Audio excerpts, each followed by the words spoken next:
बिस्मिल्लाहिर्रहमानिर्रहीम। अस्सलाम वालेकुम नाज़रीन, आज मैंने टेलीविज़न पे एक इश्तिहार देखा और वो इश्तिहार था जी सिंध गवर्नमेंट के जो महकमे है इंसदाद मनशियात उसके बारे में। और जब मैंने थोड़ा प्रॉप किया तो मुझे पता चला जी कि ये जो इंसदाद मनशियात के मिनिस्टर हैं वो शर्जील मेमन साहब हैं। नाज़रीन, आपको याद होगा 2018 में 1 सितंबर डेट थी शायद।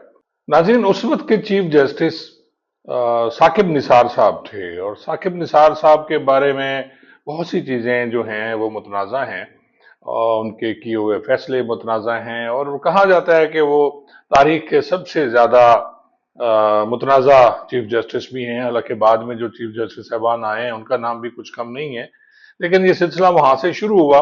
और उस वक्त चीफ जस्टिस साहब सुओ मोटो बहुत लिया करते थे और उसके बाद नाज़रीन वो तशरीफ ले गए, उन्हें इतला मिली, मुखबरी मिली कि 5 अरब कितने करोड़, पता नहीं 20, 80 या 90 करोड़ के जो मुलजिम हैं, गबन के मुलजिम शर्जील मेमन, वो एक निजी हॉस्पिटल में एडमिट है, हालांकि उन्हें जेल में होना चाहिए था। और ये सुबह सुबह जब उन्होंने विजिट किया उस हॉस्पिटल का, तो उस हॉस्पिटल से उन्हें 2 बोतलें मिली शराब की। उसमें शराब थी और उन्होंने इस पे इजहार नाराजगी फरमाया साकिब निसार साहब ने, जो चीफ जस्टिस थे। और उसके बाद जो वहाँ की सिंध गवर्नमेंट थी, क्योंकि पीपल्स पार्टी की थी, चीफ जस्टिस साहब तो वापस तशरीफ ले गए और उन्होंने उस वक्त के जो अटारनी थे वहां उन्हें कहा जी कि इसका आप कराएं जी, केमिकल जो भी होता है उसका वो कराया जाए कि जी ये शराब है या कुछ और है। तो नाज़रीन, बड़ी मजे की बात है कि वो जो शराब की बोतलें थी, एक शराब की बोतल बड़ी कीमती थी, उसमें शहद निकली और दूसरी शराब की बोतल में जैतून निकला।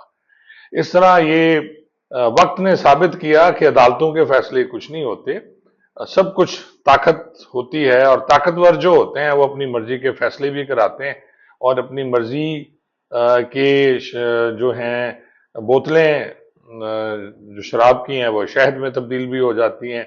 इसी तरह एक दफ़ा इस वक्त के जो चीफ मिनिस्टर हैं खैबर पख्तूनख्वा के, वो भी दौड़े थे और उनके हाथ में भी कहा जाता है मुबैना तौर पर शराब थी। जब ये चल रहे थे, धरने चल रहे थे, तो बाद में पता चला नहीं जी वो शहद थी। वो भी, ये शहद जो है बड़ी काम की चीज है जी, और खालिश मिल जाए तो, और बाहर की हो फिर तो कमाल होता है। तो मैंने कहा अब दोस्तों को मैं याद दिला दूं कि शहद वाले जो वजीर हैं इस वक्त सिंध के, जिन पे 5 अरब से ज्यादा, 5, 5.5 अरब से ज्यादा गबन का मुकदमा था, अब वो मिनिस्टर हैं। इस वक्त हमारे सारे ही सियासतदान जो हैं वो कोई नैबजदा है, कोई कुछ ज़दा है, कोई कुछ ज़दा है। बस अल्लाह ताला इस मुल्क पाकिस्तान की हिफाजत फरमाए जी। बहुत बहुत शुक्रिया।